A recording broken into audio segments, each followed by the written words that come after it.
Delaware in the building. Y'all ain't ready for the Delaware takeover. Y'all not ready for this unique style and creativity that everybody in the world wants to see. Nas and Jay is bringing it, and everything they bring got that Delaware swag. My friend. Hey everybody! Hey everybody! Hey everybody! Right in and got it. Perfect. It just came natural. I love it. That is going to be played over and over by us, just so you know. Oh my God. Okay, I'm gonna let you intro him. I actually think that you should. Why do you Okay. say this every time? Every time. Hey everybody!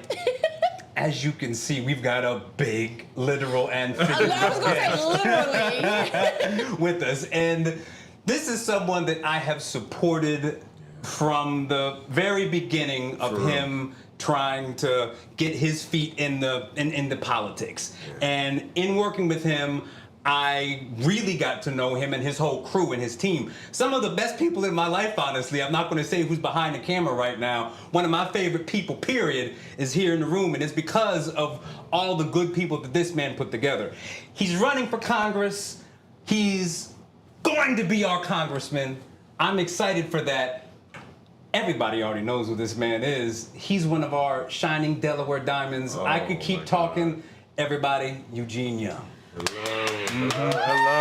I love it. Can I just say, as you're complimenting him, all I hear is, oh. I'm just not like you appreciate things that people say to you and things that people say about it. People don't have. My father used to always say, "Son, don't nobody." He would. There's an expletive in there as well, but I'm not going to use that for the sake of this one. But he would always say, "Don't nobody owe you nothing." And so it's a very much just appreciation of kindness, of warmthness that people are able to share. It's just still always like kind of like a humbling thing to me because people don't have to do anything.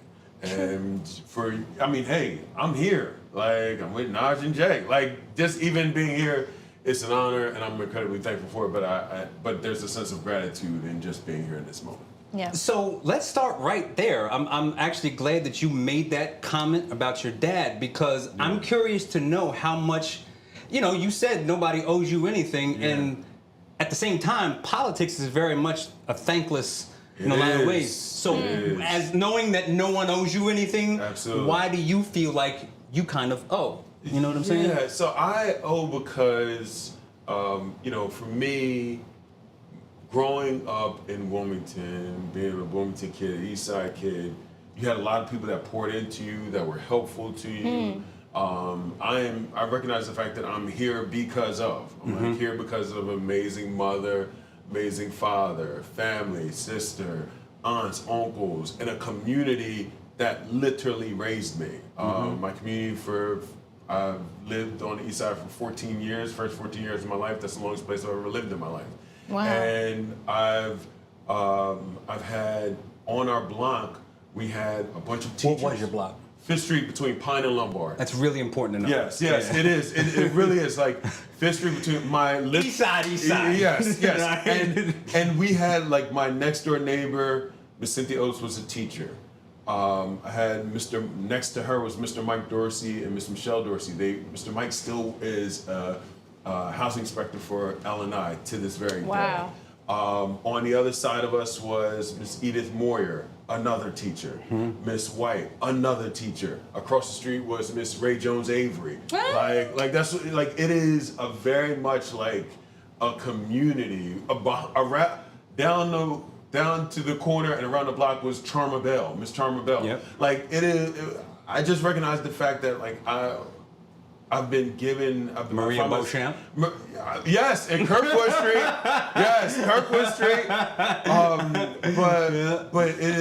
But I just recognize the fact that I've been very fortunate in my life, and I've been given a lot of opportunities to grow. And for me, it's all about like paying it forward. So I want to do for others the same thing I've done for me. So I want to be a service. And so that's kind of what leads me into this moment right now. If that makes sense. When you were growing up, so not when you were growing up, but when you go back to East Side where you were raised, Absolutely. what is the biggest difference? Wow. Shout out to, I couldn't make it yesterday, but shout out to Droop and Cooley and all the guys on Eastside because they had Eastside Day. I think Eastside Day was yesterday.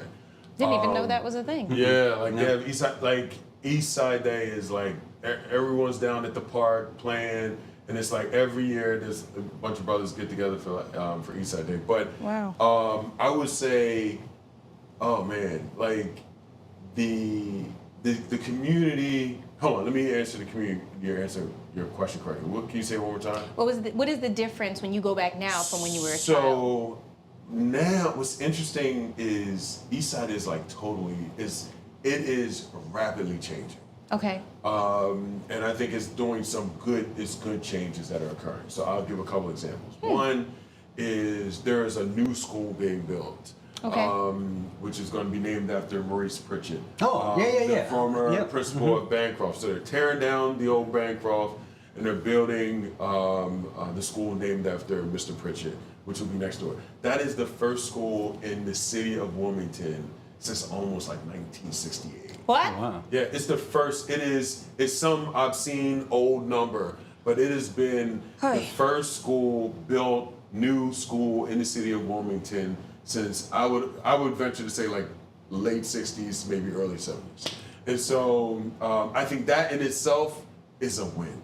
I think also with the work that's being done, so a lot of the properties over East Side are being renovated and built. A lot of the homes that are dilapidated and disrepair are now being rehabilitated, renovated, and homeowners are being put into those homes. One of the biggest issues with the East Side is the fact that the East Side is, and what I would say is one of the most densely rented areas in the state of Delaware. Okay. And you have more, like there's one landlord who may own around 150 units. What? And somewhere in that ballpark, you have others as well. And so it's a very densely rented area. And they all look like crap. Yeah, and so that's why we have to work with the landlords, hold them accountable. We got to do something about that. There's homes right now that if you were to walk, you could look through the window and see the sky. Wow. Yeah. On the other side. It's a mess.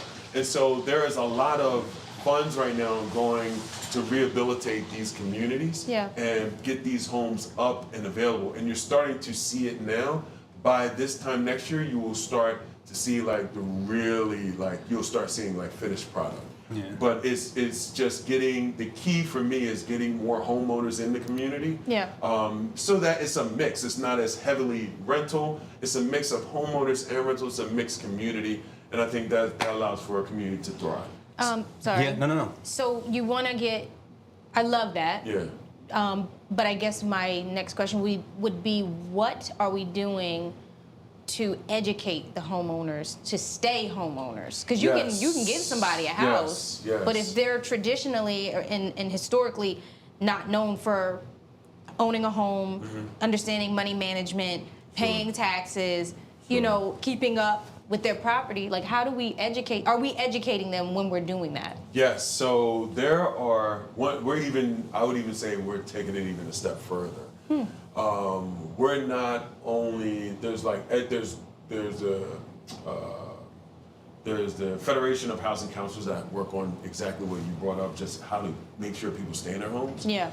But even right now, there is money available to help people right now when it comes to homeownership. I'll give a couple examples. One, if you know anybody that works for the City of Wilmington, State of Delaware, the federal government, any municipal, federal, state, anywhere, we will, or if you know someone who's a teacher who works or someone who works in the hospitals, LPN, RN, anything of that nature, we have a program right now. If you want to buy a home, we will give you $15,000 down payment assistance.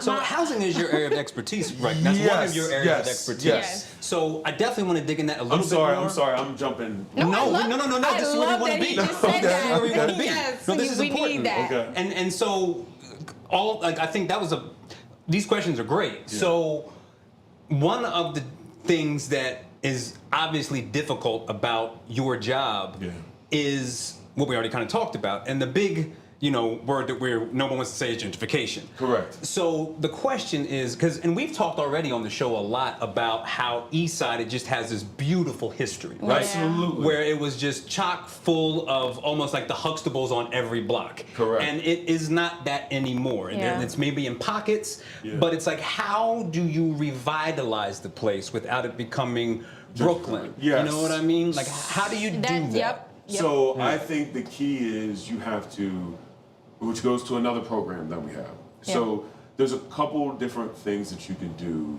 and I'm very fortunate. I think our federal delegation, our state has funds to be able to help in this process. So it's not just me talking, pontificating about, you should, we have the funds available. So one of the biggest issues that oftentimes occurs is you'll have families that'll say, you know what, you'll have a grandmother or grandfather that's by herself in a home, and the home is become dilapidated and it's crumbling while they're in there. Yeah. And oftentimes they cannot afford to pay for the renovations. They cannot afford to pay for, in some cases, the taxes because they may be tight on finances. Yeah. And so you lose homes from that perspective, right? Yeah.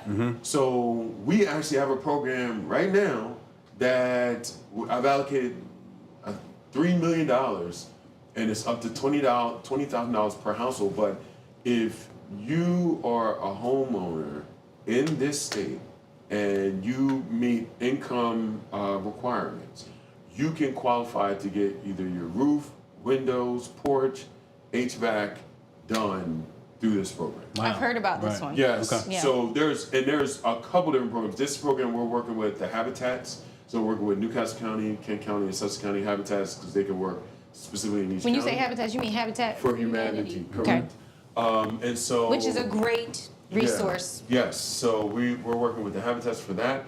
And then there's another program called we call it SERP, State Emergency Repair Program. Yeah. Which is run out of Milford Housing in Milford, Delaware, but they work and do jobs all throughout the entire state. Okay. And help people renovate, because the key is we want to keep people in their homes. Yes. And Yes. so, Right. so when we talk about gentrification, part of it is keeping people in their home, right? Yep. Two is when a lot of the funds that we have that we're getting, many of these homeowners to move into these newly renovated homes, there's also income requirements. You have to be around a certain income, we call it AMI, area median income. So you can't just be making X amount of dollars and just say, I want to just move into this house. There's restrictions. Yeah. So we want to keep people at moderate income, people who can afford it, but people who normally be priced out in many cases. Yeah. And then third, it goes back to that program I was talking about before, because we will give you, if you worked in city, state, municipal government, you're a teacher or anything of that nature, or you could be a janitor for a school district, you could qualify for that $15,000 down payment assistance, right? Yeah. But the key to it is you don't have to pay us back, but you have to live in said home for at least 10 years. Yeah. Okay. Yep. Yeah. So now what is happening is we're helping many of the teachers, many of those who give the first responders of our society to be able to move into a home, and then more importantly be able to stay there. Yes. And that adds to the texture of the community. Yes. So these are things that we're trying to do. We've been working with the city on some of these projects, working with a lot of different groups, but it's a very exciting moment right now. Yeah. I have to say, I'm liking these answers, bro. I'm just The way he wrapped that baby up. Well, this is one of his areas of into the expertise. community. Yeah. And how we keep the community. Yes. No, but if you ask me some random, like if it's like talking about music, like I wouldn't be. What's your able to favorite hit- scale? Huh? What's Yeah, your favorite scale? I have only. It better be the pentatonic. I don't even know scales. Only thing I know is the weight scale. Right. But that is East side. only thing I know. Not those kind of scales, but scales like. I just got that. Oh no. Lord of mercy. I'm in the suburbs. Okay. Yes, I don't know too much about scales. I don't know about singing. He just knows about raising the bar. Yeah, and That's what he piano. knows. I cannot play the piano. Can you play the piano?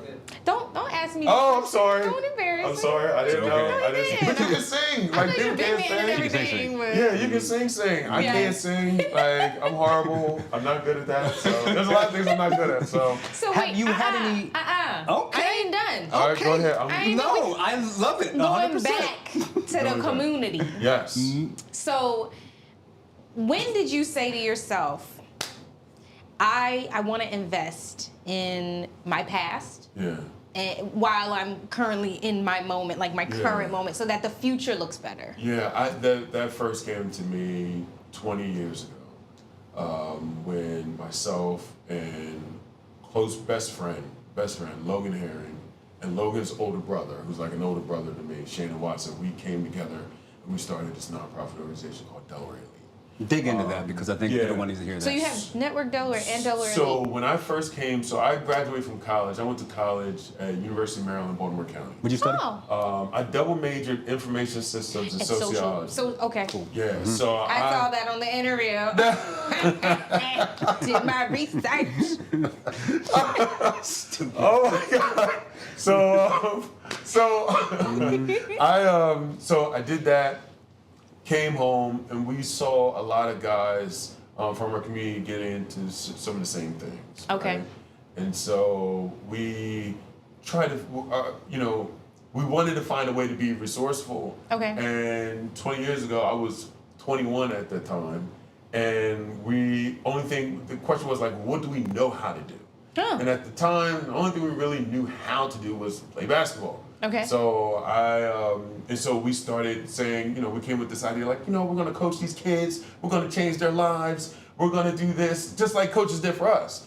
And then all of a sudden, you start coaching and you start digging into like what's really going on in a child's life. Yeah. And then it like hits you. And so then it's a moment where you realize like you have to do something. Yeah. And so for us, it was a variety of things. It was like, you have a young man that's, you just learn so much. Like I remember we had a young man, first year we did the program, we had a young man who we just asked the kids what were they thankful for. Right before Christmas. And the kid, he was in 4th grade. I remember his name, face, if I saw him today. He said, I am just glad that my father said he's getting off drugs and he means it this time, right? So this is the 4th grader that's saying this, right? Yep. And so then you have families where there's alcohol issues. You have instability because someone can't find work. You have maybe a father and mother that may be incarcerated. I had a good friend of mine, and one of our players was shot, and his mother was killed in front of him. Like it's like these issues.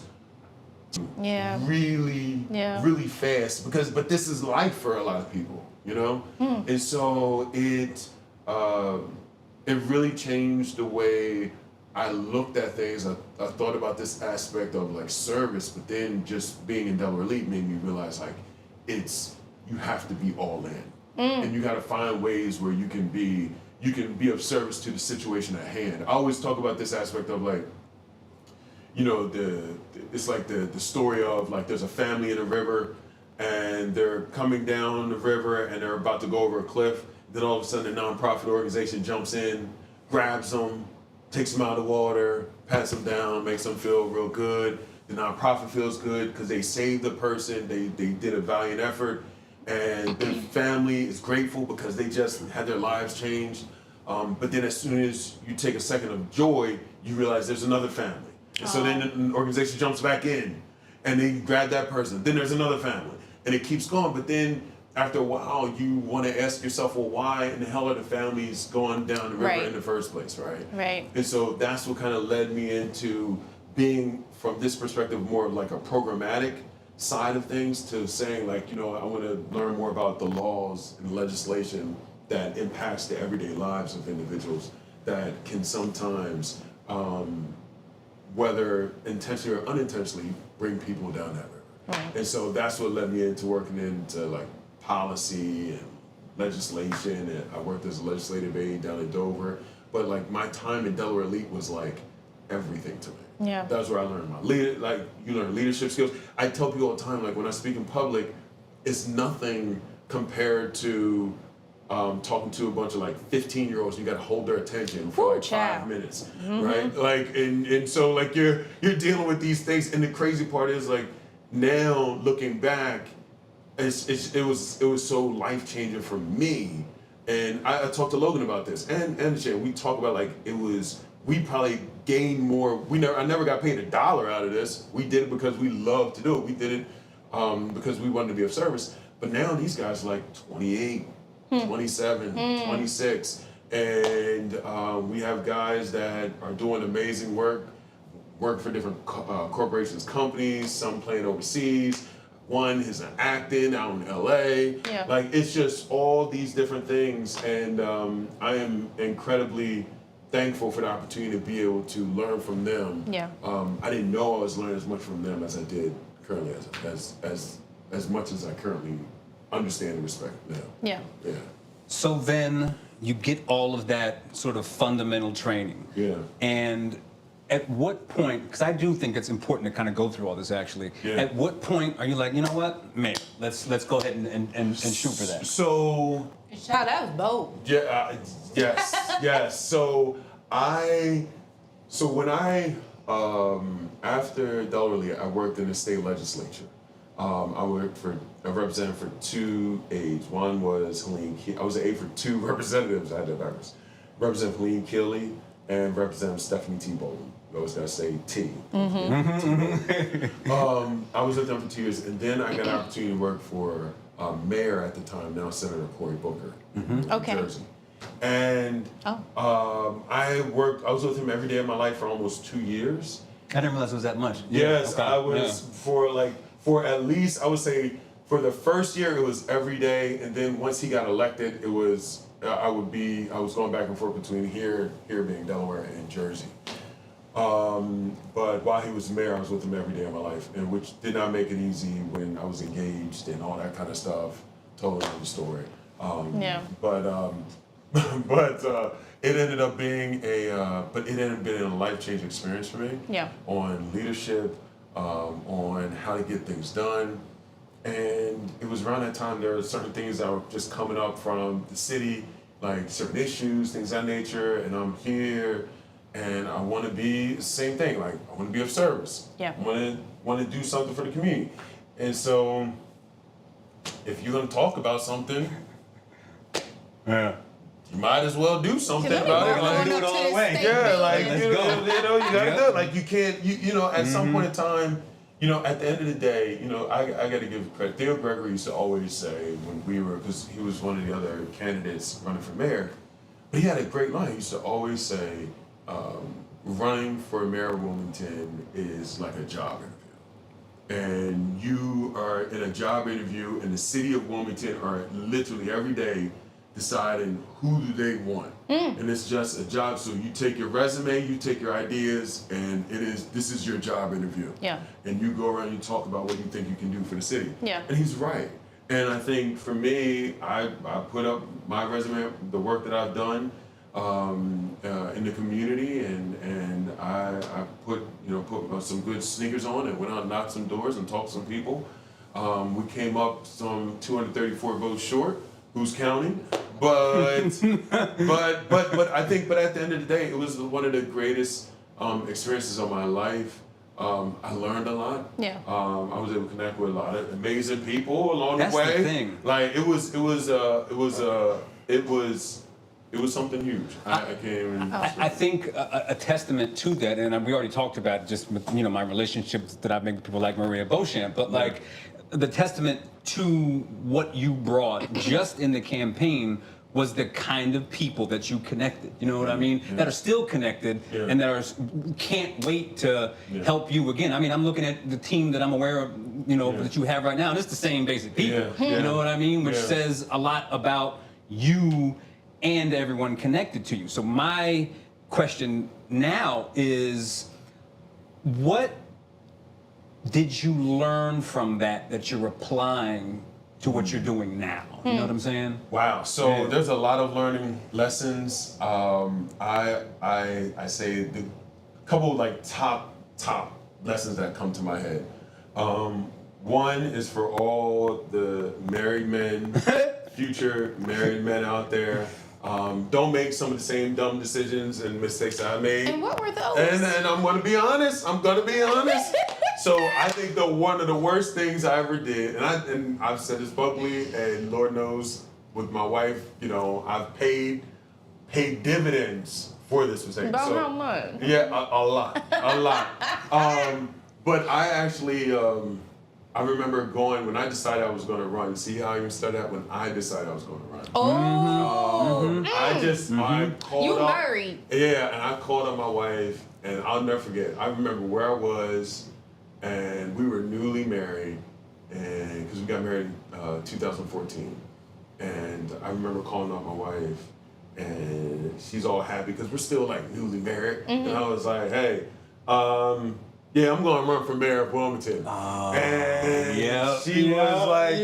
she was like, oh, but we're newly married. So she was like, okay, you know, I'm in support. I didn't tell her what it would mean for her. She had no idea. No idea. And You didn't really have an idea. I didn't have any idea. And above all that, she was pregnant with our first child at that time. Yeah. And Oh, so, wow. like, I'm telling you, it was one of the worst. It was top 3 dumbest moves I have ever made. But can we say Yes. that now I clearly you have learned the lessons, Yes. but I can't imagine how much of a difference that is going to make in how you're able to get the support and time that you need to Exactly. invest in. Because you ain't now counting you down have the time now. No, You I what know. mean? I It's know. so different. It Like, that's is- a really significant difference. is- Having her 1,000% behind you, plus like, yo, it's a total. It is Yes. totally different. Like even when the thought of this race came up, Yeah.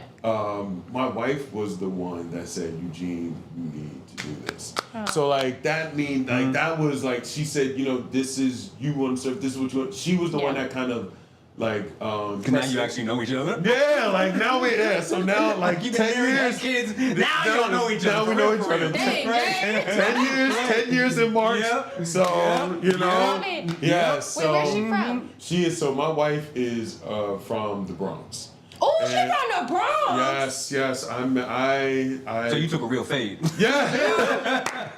Yes, my wife is from my Co-op God. City in the Bronx. And so it was She a rider. Yes, she is, and love that. I'm incredibly thankful for it because it's a lot, right? It's Yeah. like Love that. it's a lot with it just impacts your family, Yeah. your children, all these different things. Like it's just like having any other there's families that go through this all the time. They have 2 jobs, 3 jobs trying to make ends meet. Yeah. And so they have to do all this, and so recognizing how important it is. So that was, I would say, would be the first thing. The second thing is the greatest thing I learned is like it all starts with you, right? Like from the standpoint of like, oftentimes people think about races in different and running for office as it's, you know, yeah, it's the field, yeah, it's raising money, yeah, it's all these things, knocking on doors, yeah, it's policy, yes, all that, but it all starts with as an individual, like how ready are you? Like, are you mentally there? Are you spiritually there? Are you physically ready for the chance? Because like you're working like 14, 16-hour days. How are you dealing with stress? Yeah. Like that's coming around. Like all these different things that people deal with Yeah. when they're running for office. That's why like, I have, you know, I don't care who runs for office, whether you run for dog catcher or president. Like I have a great deal of respect for you because you don't have to do it. And you Yeah. have people that are just going to say, I don't like you just because they don't Right. even know you. Right. That was, but it's one of those kind of things where you just have to be comfortable in your space, who you are, and you have to feel. The president of my university, a mentor of mine, used to always say, when you feel like a leader, it really impacts the way you lead.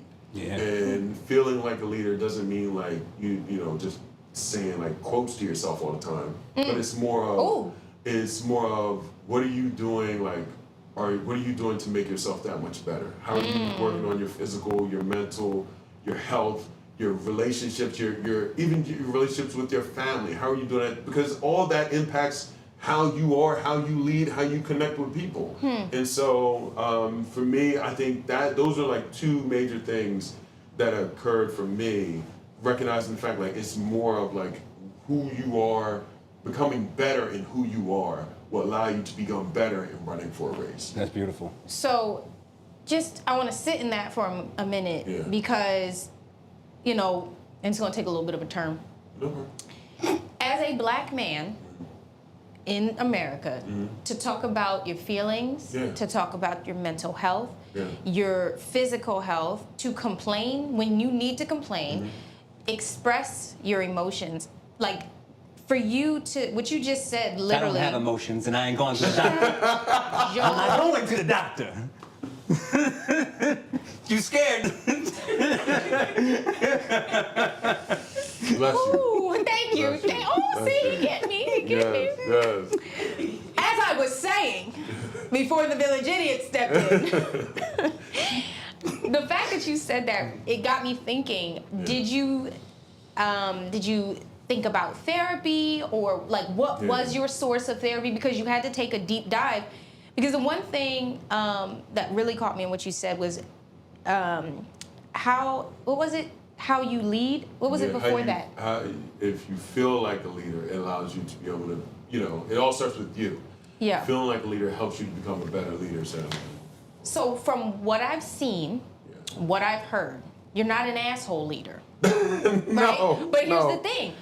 If you feel like a leader, it allows you to lead. There are asshole leaders, but you're not an asshole leader. How did you shape yourself to lead in the way that you're leading? Well, I would say it first starts out with like, I'm going to treat you the way I'd want to be treated. And so I'm not, I don't need anyone yelling at me. My days of playing college basketball are over. Like, I don't need someone yelling at me anymore. I don't need that in my life.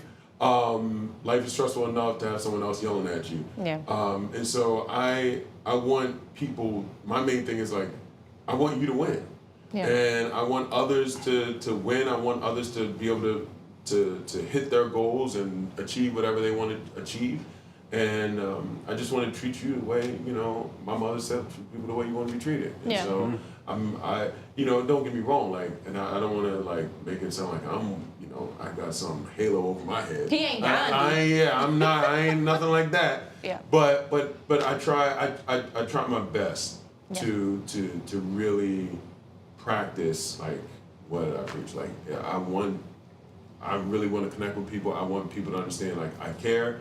But I'm also about my business, about getting stuff done. But that's where it can come out of me. The other side because we don't have time. Like communities in our state don't have enough time to wait for people to be hemming and hawing or half-stepping when it comes to meeting the needs of the community. So I'm very intentional, and I'm very specific on like making sure we do the things that we're supposed to do in order to serve people. Yeah. But how I do it is not about being a jackass to people. It's about leading by example and working with people to get things done.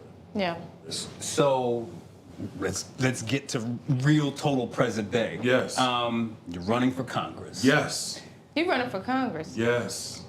The big C. Big, simple question. Whichever one, y'all. Which one? It's this one. Is it this one? Is it this one? It's this one, right?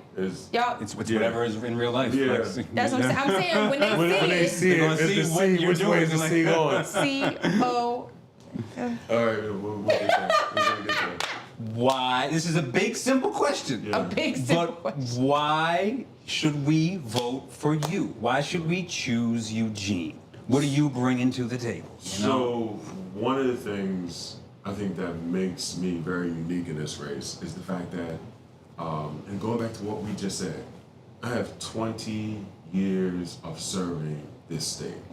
Literally 20 years of serving this state. Coach John Wooden would always say, the former coach of UCLA, he would always say, character is what you do when no one's watching. Yeah. And for me, I've been working hard for our community, Wilmington, the state of Delaware, regardless if someone was watching or not. And so it's that 20 years of service of work community on a direct programming level, to working around criminal justice reform, focusing on issues that impact people, helping to write, put together legislation that ended up changing many lives, helping to get juveniles expungements, helping to get people to reacclimate themselves back in the community after leaving prison. All these different things to my work now in housing, my work at the Urban League, or now we're Delaware. I believe that puts me in a position to talk about many of the issues going on down in DC. Yeah. And I think my purview is very, very unique in being able to talk about, I don't think there's too many people that can go from the neighborhood issues and dealing with some of those things, those issues, to talking about housing, to talking about criminal justice reform, to talking about education. You know, there's a variety of skill set that I've been able to accumulate over the last 20 years. And I think that's what makes me unique and ready for this role. So we wake up in December, and you're the next congressman, right? Yeah. Give me like 3 to 5 things. Like, we're going to do this. First, I think so the first and foremost is the thing I'm most passionate about is housing. Okay. Housing is the biggest issue impacting our state. Point blank. Really? Why? More. Give me more. So we are, just to provide some context, we're in the top 10 importing states in the country. Importing? So people are leaving other states to come to our state, to live in our state, which is wild. I didn't know If that. there's an article Well, they come from Philly a lot. Yeah. Oh, I'm sorry. I didn't know. That says I'm wrong. No, it's true. We're all from here. Every time I turn around, somebody, I'm from Philly. I'm Yeah, like, so you find that, right? So like we actually have Naja just came out was like, well, they come from Philly. She rolling with it. So she rolling down like, yeah. There you go. Yeah, there you go. There you go. Everybody's mama. And look, my wife's from New York, and my in-laws are down here too. So it's okay, right? It is all love. It is all love. Sorry, man. So we are at Forbes magazine, an article from March, and Forbes magazine shows that we're one of the top 10 importing states in the country. And in particular on the East Coast, there's three of us in particular: Maine, Florida, and Delaware are like the ones located on the Eastern Coast. Yeah, so people are moving to Maine. I don't know why, but I mean, God bless them, right? So, but the reason why I say that is the states next to us are a part of the top 10 exporting states. Pennsylvania, New York, New Jersey's up there, not as high though, but we have a bunch of states where they're kind of, people are leaving and they're selling into Delaware. Our state is behind. If you go Google the National Low Income Housing Coalition, and you put it in Delaware, it'll show that our state's behind around 21,000 units.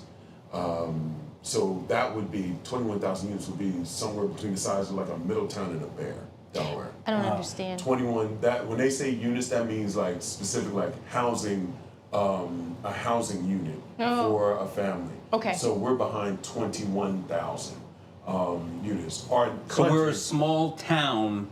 Yes. Not a pretty big town. Yeah, a pretty big town, lack of housing. Yeah. Correct. Yeah. Mm-hmm. Correct. And so our country as a whole is behind 4 million units, somewhere between 4 to 6 million units. And so I think this is one of the biggest issues that is going to impact our state as we move forward. Yeah. And also recognizing the fact that, because in my purview right now, recognizing that housing is something that just the state can't do alone. So our state, we did this year, we put $122 million towards housing, which is a big deal. Okay. Huge, enormous, ginormous deal, right? Each year, probably for the last 20, 30 years, it's been 10 million. And then all of a sudden, this previous year, thank you to the General Assembly, thank you to Governor Carney. I'm sure he's tired of me badgering him about it. But he put $122 million towards housing. Yeah.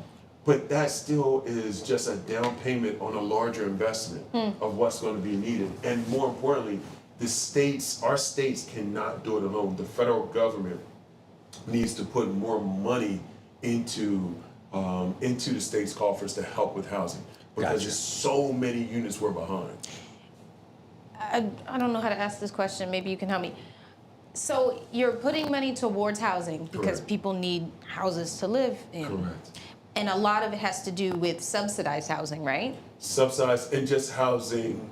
Like low income. It is subsidized housing, like affordable housing. I'll call it affordable housing because it's not.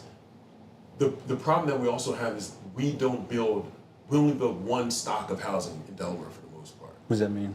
So the majority of all homes in the state of Delaware are single family detached homes. Okay. So 60% of all the homes in Delaware, 60% are single family detached homes. That number's been up almost since in the last 10 years. I think it's jumped up around like 3 or 4%. It was in the 50s, high 50s, it's now 60. Okay. Like pretty much 60%. The problem with that is if your baby's graduating from college, do you have children, Ida? I have 3. You have 3? You have 3 babies? I got 3 babies. Oh my goodness! Look, I need to drink whatever you're drinking. So, Tequila. Lot. so when your babies graduate from college and they come home and they say, I don't want to live with y'all. I want my own place. Right. They're now going to get on the rental market. They're going to try to find a place. Right. But because of the fact that the majority of our families are single family detached, most college graduates with entry level jobs can't afford that. Okay. And so you can't afford a single family detached home. And because we don't have, that's primarily what we build, Right. especially when you go into Kent and Sussex County, that number climbs up to almost 80%. Because you got to buy a farm. Yeah, you. When you go into areas of Kent and Sussex, it's even more single family detached homes. And so what's happening is a lot of children are coming back home and living on their parents' couches and in that spare bedroom because they can't afford to find a place to go. But then here's the next part: you have people who are doing everyday jobs, doing the best they can, working as a daycare provider. Right? So that was my next question. Yes, Yeah. you have daycare providers who, Caitlin Gleason, who works for the Department of Education, she always brings this up. She brings up the fact that your typical daycare worker may make between $11, $13, like $15 high end. Yeah. Right? High end, like your Bright Horizons, probably your tutor times, things of that nature. And don't ask me how I know. I'm just glad my son is out of daycare right now. Look, it's a car note and a house note. But the reason why I say is they don't make as much money as they probably should. Right. As they should, clearly as they should. Right. And they're dealing with our most precious gems. At their most important age. At their most important age, right? Yeah. And so what happens, so if you're working at a said daycare and you have working with children and you're only making $12 an hour, to live in Sussex County, you need to make per hour to afford a 1-bedroom, 1-bath apartment. You need to be making $16.15. In Sussex County, Kent County is $18.92. Newcastle County is around $23.56. So what happens is this dynamic where you have to take that second job. You may not be at home, and you end up in a situation. Then the next question is, well, who's watching their kids? You see what I'm saying? And so for me, when you talk about running for Congress, it's about understanding how all these things connect and how we need proper legislation around housing. Right. We need proper legislation around healthcare. Right. We need to be protecting women's reproductive rights. These are like Wait, say that one again. we need to be protecting women's reproductive rights. Like we can't, it's one of those things that, I'd say this to all my friends that are avid range goers and go to the range and things Go like to the that. what? Range, the gun range and things like I that. thought he said a rage. I'm like, we still raging? No. I'm like, we Soon as I get out of here, it's time to range. But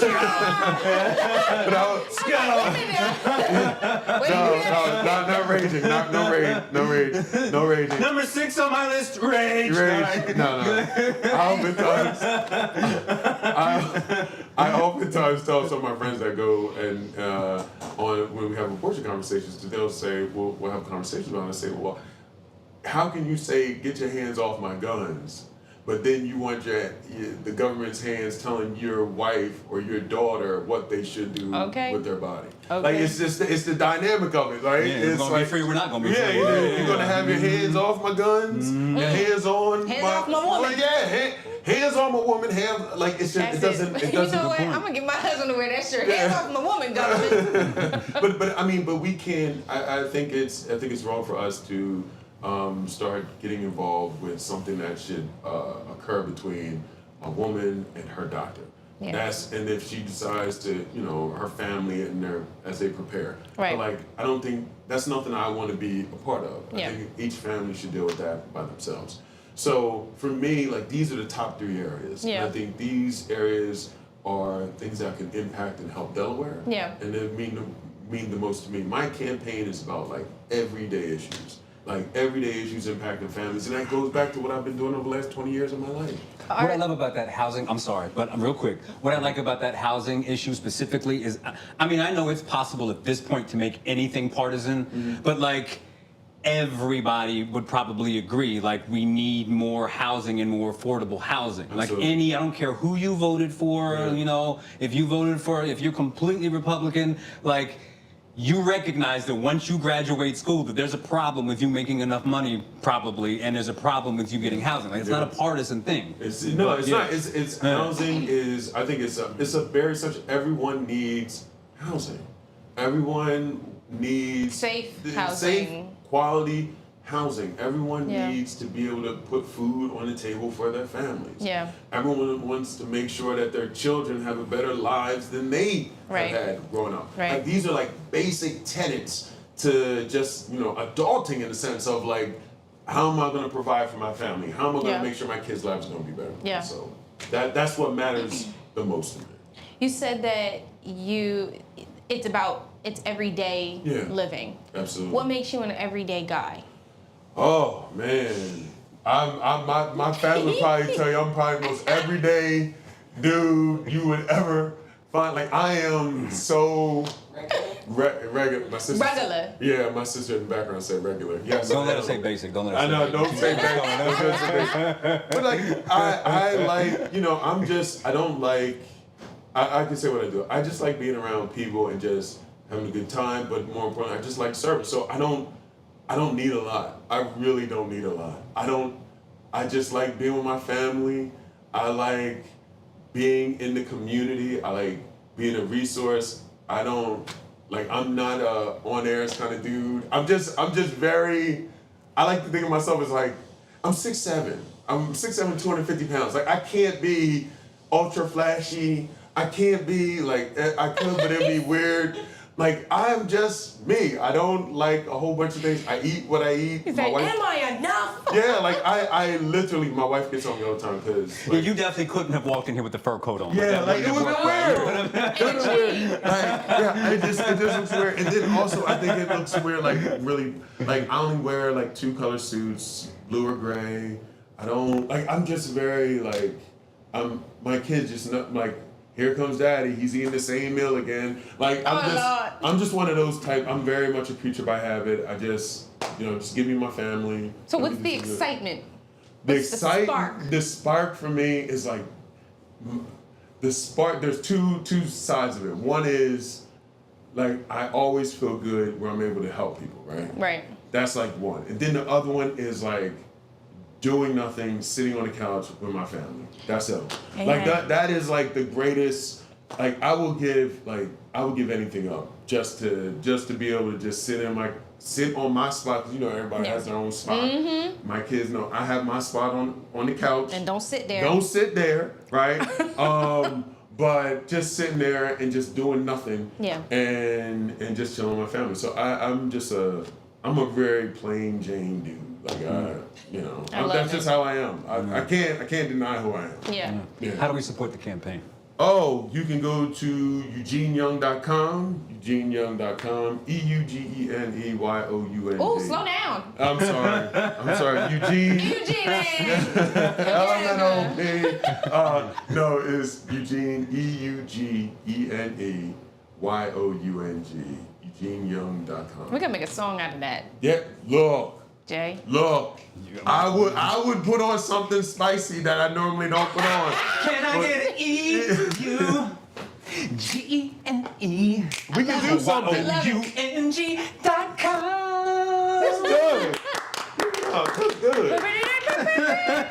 That is good. That is good. That is good. That is very good. That is very, very good. What can I say? So Except wait. you're welcome. I was asking Jay questions because although I am 32 this year, God bless you. Look at you, 32. 32 years young. it's my genes. Yeah. It's my mama and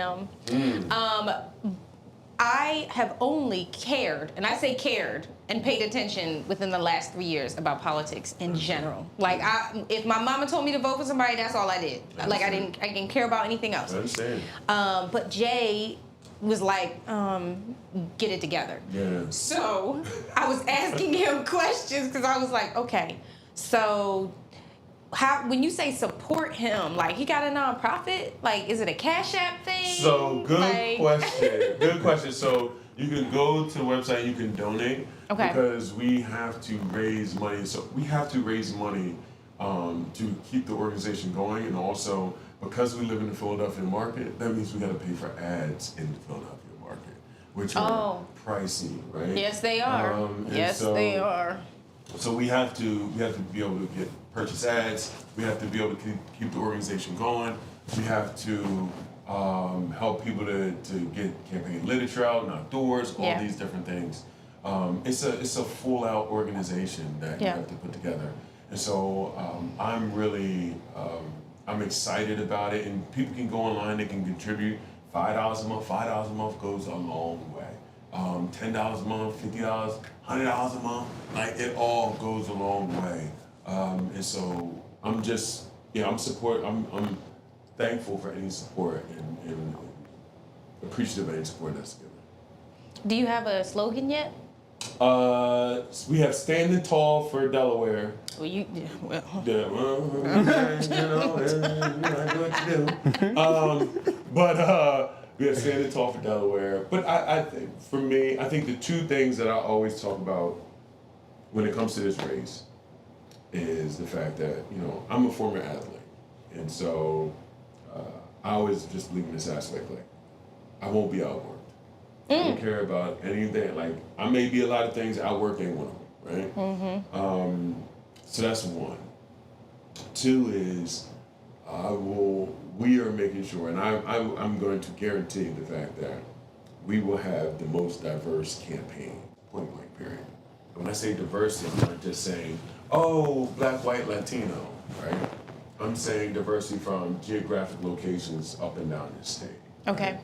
Even at our kickoff, we had 300 people there, but it was people from Selbyville, it was people from Laurel, it was people from Seaford, it was people from Wilmington, it was people from Claymont. Yeah. And then on top of that, it was people who were working class, it was people who had a good amount of money, it was people that are young entrepreneurs, it was retirees, it was a whole host of people coming to talk about issues and want to join a campaign that talks about issues that focuses on their everyday lives. Right.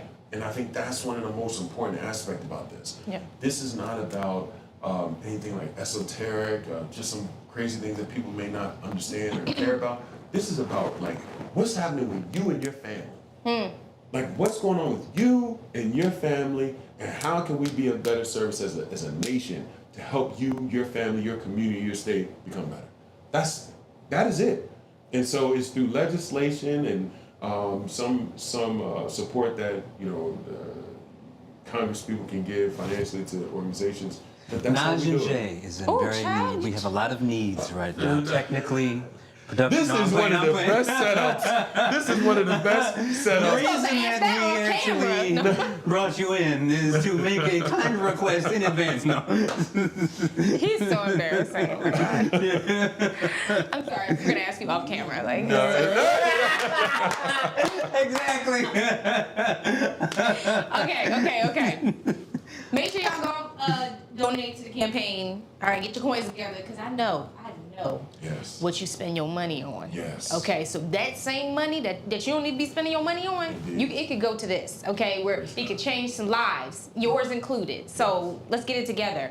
I do have a question, Go for it. not necessarily pertaining to politics, Go for it. but because millennials are in their movement right now, Yes, they right? are. And we are finding ourselves in something that is a trend in your interviews and in your responses, connections. There are a lot of people who want to do, but have this they have this stronghold on being loners, right? So as someone who is so dedicated to community and also connecting, but also being a regular guy who loves sitting on his couch with just his family, Yes. what can you say to those people who are trying to figure out a way to get out there, still be themselves, and be successful in doing both? That is a great question. So the best answer I can give you is what someone told me. The president of my university, where I went to school is University of Maryland, Baltimore County, UMBC. The president, his name is Dr. Freeman Grabowski. Polish last name, but he's a black man, right? Yes. Long story, from Birmingham, Alabama. He was in Polish Polish, black yes. man from Alabama. Yes, he is. He is. If you YouTube him, it'll 60 Minutes did a special on him. Okay. He's one of the smartest men, one of the brightest men I've ever met.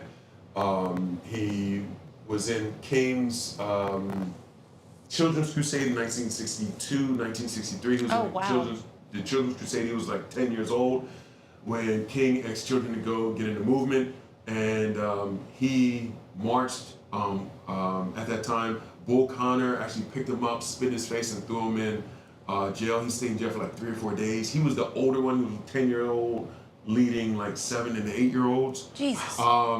Ends up going to Hampton University. I think he graduated when he was like 19, got his doctorate. He was wildly smart, wildly successful, president of our university. We're not HBCU or State College, but he has done amazing things. So I would just say YouTube him, 60 Minutes, Freeman Grabowski. The second thing, the reason why I brought that up was when I was, I say this oftentimes when I speak at graduations. When I was graduating from college, I went to him and I said, Doc, I'm concerned about what I'm going to do. I'm 21, I got these 2 degrees, I don't know what the hell I'm going to do. And I don't know how I'm going to do it. And he said, I know where you're going to be. And I said, well, tell me. He said, I know where you're going to be. I know where you're going to go. I know how you're going to get there. And I said, well, please tell me. Let me know. And he said, first thing is you will go no further than your 6 closest friends. And I started, counting people. I don't know, but there's something with the fact that if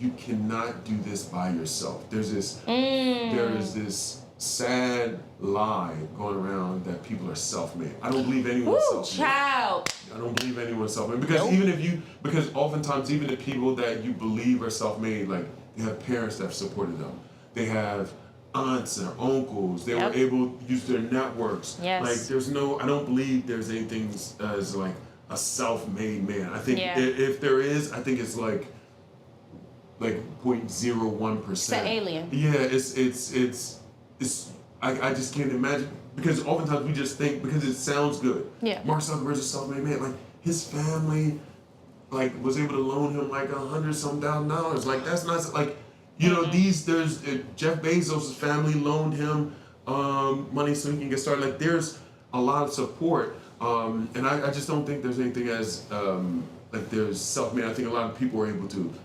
hustle and make something, provide something for themselves. Yeah. But there's always people along that have helped us along the way. So that's one. 2 is recognize the fact that you. The second thing he told me was you need to be reading at least 2 hours a day. And so he was like, if you really want to help people, then you need to find and you need to keep your head in the book to learn more ways in which you can be a better service to others. And it was kind of like this aspect of like, you know, reading books is like your tool belt in a sense. And you don't know when you're going to use the hammer, but it's pretty good to have the hammer on you when you need to use it. And reading gives you that knowledge. So, I mean, initially when he told me that, I was like, how many Sports Illustrateds is that? But it is quintessentially important. So even today, like, I read my audiobooks. I do my thing. I was about to say, like, do audiobooks count? Audiobooks count. Or just reading, you know, I'll do some time reading, do some time audiobooks. And then the third thing he said was, you know, you need to work out. When you turn 30, you need to work out at least an hour a day. It's so important, man. It is because going back, if you want to be a leader, you want to first start with feeling like a leader. And not saying that you need to. There has to be. You need to be like just, you know, running 200 meters like Jay over here. But you need to be. But you need to be in a position where, whether it's, you know, yoga, whether it's Pilates, whether it's weightlifting, running, doing something that adds to you, because health is important. Yeah. It's critical and important. So that's what I would tell people. You are who you surround yourself with. And so connecting with people and being a value add to situations. Yeah. And then 2, reading just your inputs determine your outputs. Yeah. So everything that you take in definitely has an impact on what you do with that information and like your outputs. And third is, you know, centering yourself, you know, eating right, living good, you know, being as healthy as you possibly can be to take on the world, because life be lifing, you know. And so you need to you have to be ready for what comes your way. So it be lifing. Love. Capital L. Capital. Indeed. Is that the way that they see it on there? Listen, like, y'all know. Yeah. We here, y'all there. It's okay. Yeah, there it is. But that was the line right there. Life be life in 2024. 2024. Life be life in 2024. Be ready. Be ready. Before we end, I want you to tell us who you are and what you about to do. And end with, if there's anything that you wanted to make sure that you got out, that too. Yeah. So my name is Eugene Young, and I'm running for United States Congress to represent you, Delawareans, and talk about issues that impact you day in and day out throughout this state, connecting with people all the way from Claymont to Selbyville, Lewis to Laurel. This is all of us in on this, talking about issues that impact the day in, day out, everyday Delaware. So that's what I'm about. If you want to learn more about this campaign, EugeneYoung.com. That's EugeneYoung.com.